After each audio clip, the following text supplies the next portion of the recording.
அண்மை செய்தி. இரட்டை இலை சின்னம் ஒதுக்கீடு விவகாரம் தொடர்பாக தேர்தல் ஆணையம் முடிவெடுப்பதற்கான காலக்கெடுவை நீட்டிக்க உயர்நீதிமன்றம் மறுப்பு தெரிவித்திருக்கிறது. கூடுதல் விவரங்களோடு இணைகிறார் செய்தியாளர் மதியழகன். வணக்கம் மதியழகன், விவரங்கள். அதிமுக தொடர்பாக நிலுவையில் உள்ள உரிமையியல் வழக்குகள் முடிவுக்கு வரும் வரை இரட்டை இலை சின்னம் ஒதுக்கக்கூடாது என தேர்தல் ஆணையத்துக்கு அளித்த மனுவை பரிசீலிக்க உத்தரவிடக் கோரி திண்டுக்கல்லைச் சேர்ந்த சூரியமூர்த்தி என்பவர் சென்னை உயர்நீதிமன்றத்தில் மனு தாக்கல் செய்திருந்தார். இந்த மனுவை விசாரித்த சென்னை உயர்நீதிமன்றம் அதிமுக பொதுச் செயலாளர் எடப்பாடி பழனிசாமி, முன்னாள் முதலமைச்சர் ஓ பன்னீர்செல்வம் உள்ளிட்ட அனைத்து தரப்பினரின் கருத்துக்களை கேட்டு இந்த மனு மீது 4 வாரங்களில் முடிவெடுக்க வேண்டும் என தேர்தல் ஆணையத்திற்கு உத்தரவிட்டிருந்தது.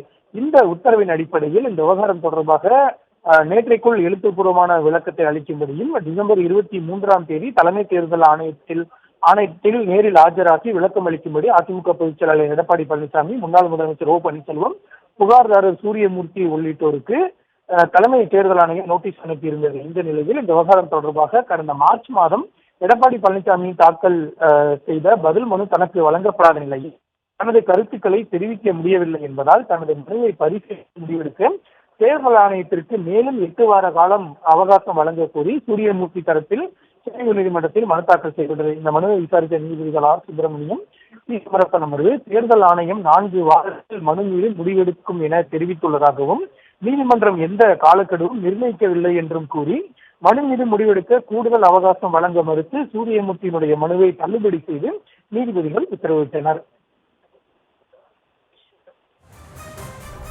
கூடுதல் விவரங்களுக்கு நன்றி மதியழகன்.